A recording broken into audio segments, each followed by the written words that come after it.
একই সাথে আজকে একটি দুর্ঘটনা ঘটে যাওয়াতে আমরা হয়তো অনুষ্ঠানটি একটু ছোট করে এনেছি। এরই ভিতরে আমি আপনাদের সামনে বলেছি মাত্র কিছুক্ষণ আগে, এরই ভিতরে আপনাদের সাথে এই অনুষ্ঠানে থাকাকালীন অবস্থায় আমি আমার বিভিন্ন নেতৃবৃন্দের সাথে কথা বলছিলাম। আমাদের বিভিন্ন অঙ্গ সহযোগী সংগঠনের নেতৃবৃন্দকে দায়িত্ব দেওয়া হয়েছে।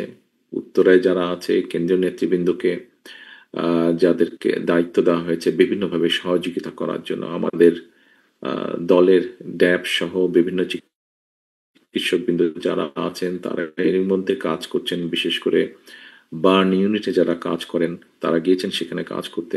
আমাদের অঙ্গ সহযোগী সংগঠনের নেতা কর্মীদেরকে নির্দেশনা দেওয়া হয়েছে। প্রচুর ব্লাডের প্রয়োজন হচ্ছে সম্ভবত হসপিটালগুলোতে, যেহেতু ব্লাডের শর্টেজ আছে।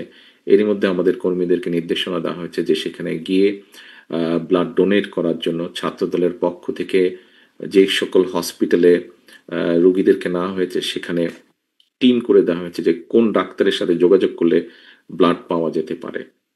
আমরা আমাদের একটি রাজনৈতিক দল হিসেবে আমাদের অবস্থান থেকে আমরা চেষ্টা করছি।